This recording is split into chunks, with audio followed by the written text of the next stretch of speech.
एक दोस्त जो पीछे रह गया, एक अजनबी जो किसी गैर की गलियों में बह गया, एक मंजिल जो मेरे पास आई, मेरी किस्मत से टकराई और फिर कभी वापस नहीं आई। ये हम सबकी कहानी है ना, मेरी, तुम्हारी, हमारी। तो पहली कहानी पे चलते हैं। स्कूल का पहला दिन। स्कूल का पहला दिन और वो आई मुझसे मिलने और बोली, सुनो मुझसे दोस्ती करोगी? और मेरा दिमाग कह रहा था कि ये लड़की मुझसे दोस्ती क्यों करना चाहती है। इतने में मैं कुछ पूछ पाती, उसने खुद ही बोल दिया, सुनो वैसे तो मेरे बहुत दोस्त हैं, लेकिन ना कोई ऐसा दोस्त नहीं है जो मेरी सुन पाए, जो मुझसे अच्छे से बात कर पाए। तुम वैसी लगती हो, तो बताओ तुम मुझसे दोस्ती करोगी? मेरा दिमाग हाँ या ना में घूम ही रहा था कि इतने में उसने अपना टिफिन आगे किया और बोलती, लो खाओ। अब टिफिन में एक पराठा था और 2 जिम जैम बिस्किट थे। दोस्ती को तो हाँ या ना बोला जा सकता है दोस्तों, लेकिन जिम जैम बिस्किट को मैं लॉयलिस्ट हूं उनकी, तो मैंने कहा ओके लेट्स बी फ्रेंड्स। वहां से हमारी दोस्ती शुरू हुई। उसके ना बहुत दोस्त थे, माया नाम था उसका। पूरी क्लास उसकी दोस्त थी, सीनियर्स उसके दोस्त थे, जूनियर्स उसके दोस्त थे, सब उसके साथ एकदम घूमते रहते थे, एंजॉय करते रहते थे। और उसके चक्कर में मेरा सर्कल भी बहुत बड़ा बन गया था, लेकिन बैठते हम दोनों साथ में थे। वो होता है ना, एक हंसने वाला ग्रुप होता है, मजाक करने वाला, लेकिन दिल की बातें एक दूसरे के साथ बांटी जाती हैं। तो हमारा बिल्कुल ऐसा ही था, साथ बैठते थे, दिल की बातें बताते थे, घर पे क्या चल रहा है सब बताते थे।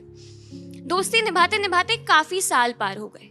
11th क्लास आ चुकी थी, अब थोड़े बड़े हो गए थे, बातें भी बड़ों की तरह करने लगे थे। और टिफिन में भी अब जिम जाम नहीं, बट पराठा और सब्जी आती थी। तभी हमारी क्लास में आई एक नई लड़की, शार्वी।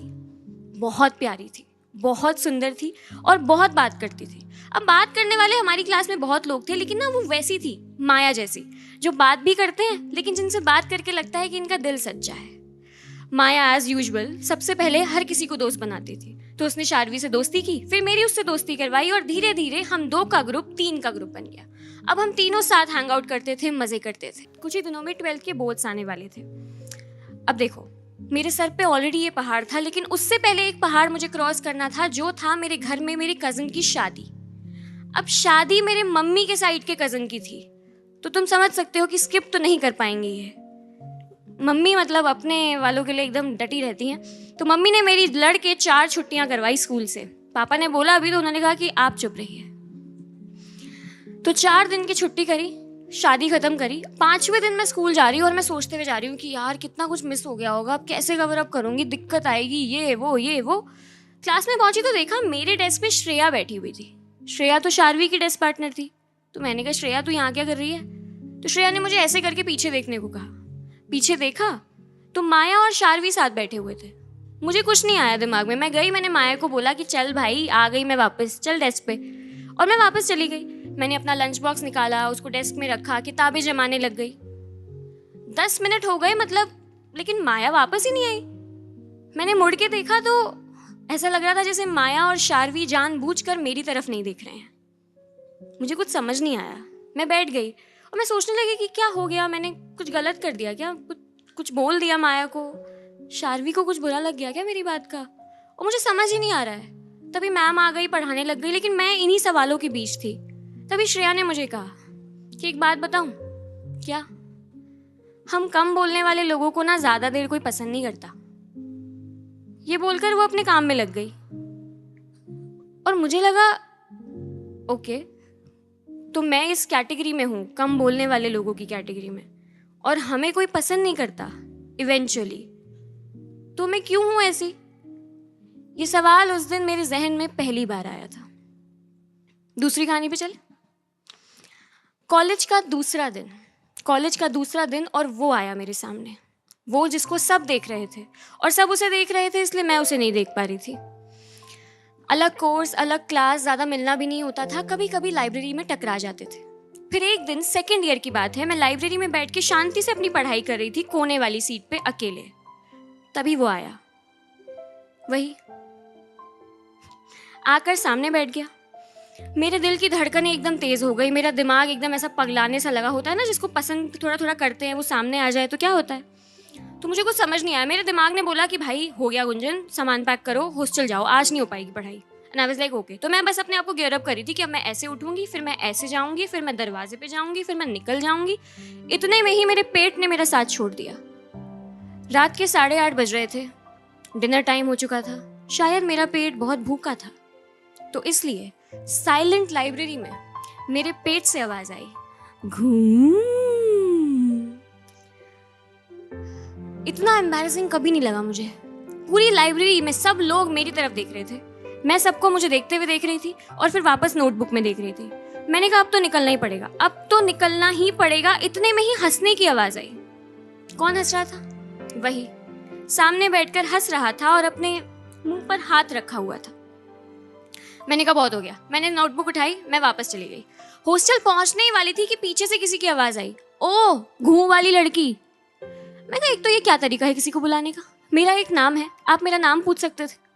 फिर आया और बोला हंसते हंसते, यार इतने सालों से लाइब्रेरी आ रहा हूँ बट कभी ना ये नहीं देखा या फिर कभी ये सुना नहीं, और ये बोल के चला गया अपने हॉस्टल। वो तो चला गया, मुझे पूरी रात नींद नहीं आई। पूरी रात मुझे ये लग रहा था कि भाई ये हुआ क्यों, और अगर होना ही था तो इसके सामने क्यों हुआ। एक हफ्ता नो लाइब्रेरी। मैंने कोशिश की कि मैं हॉस्टल में ही पढ़ाई करूं, लेकिन हो नहीं पा रही थी। तो एक हफ्ते बाद थक हार के लाइब्रेरी जाना पड़ा। जाते ही मैंने इधर उधर देखा कि वो आया है क्या। वो नहीं आया था। Mission accomplish. मैं गई और जाके कोने वाली सीट पे बैठ गई। नोटबुक खोली ही थी कि पीछे से किसी ने मेरे कान में फुसफुसाया। मैं सोच ही रहा था घूम वाली लड़की कहाँ चली गई।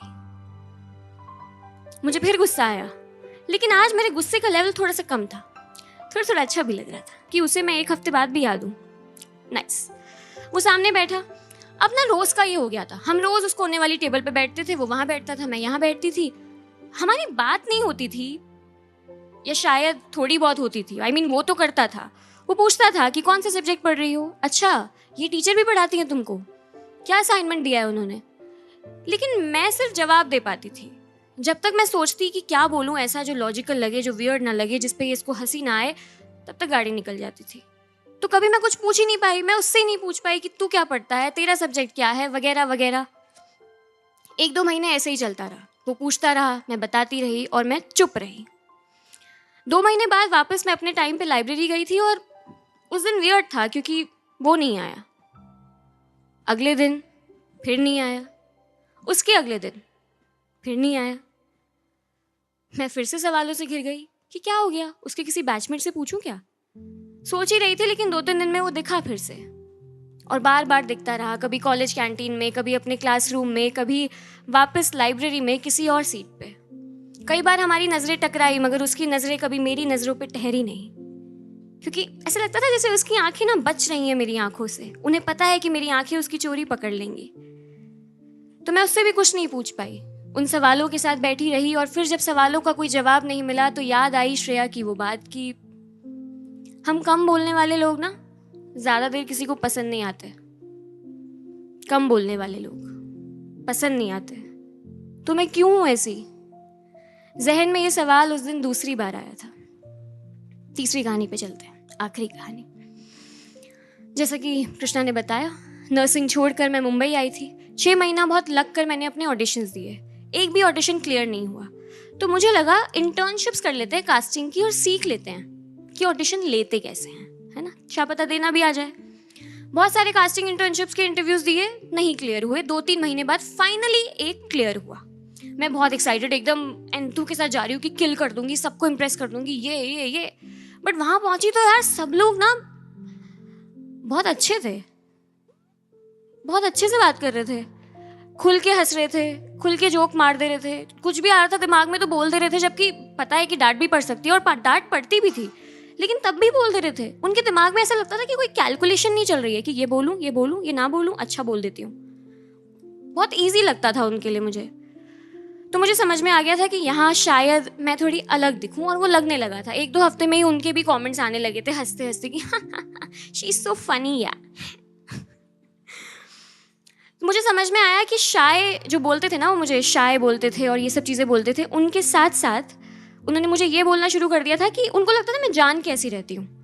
कुछ लोग जब लोग चुप रहते हैं तो लोगों को लगता है ये रूड है, ये एरोगेंट है, तो उनको लगता था कि मैं जान के कैसा ढोंग कर रही हूँ। तो मुझे बोलते थे कई बार कि अरे कितनी शाय है, कितनी ये है। और शाय के साथ मुझे पता नहीं चला कब मेरे साथ ना एक इनविजिबल टैग भी जुड़ गया। मतलब मैं वहाँ थी, लेकिन मैं किसी को दिखती नहीं थी। जिसमें एक किस्सा बताती हूँ. मैंने अपने बॉस को सुबह मैसेज किया कि hi sir, I am sick today, I won't be able to come. He didn't reply. I said of course busy होंगे. अगले दिन मैं पहुंची, उन्होंने मुझे देखा और बोलते Gunjan you look sick, are you okay? तो मैंने कहा या आई टेक्सटेड यू येस्टरडे. आज तो रिकवरी मोड पे ही हूँ बट कल आई वाज सिक. उन्होंने कहा अच्छा तुमने मैसेज किया था. वेट, ओ या यू टेक्सटेड. अच्छा तुमने लीव भी मांगी थी. यू डिडंट कम क्या येस्टरडे? हाँ, you were not here yesterday.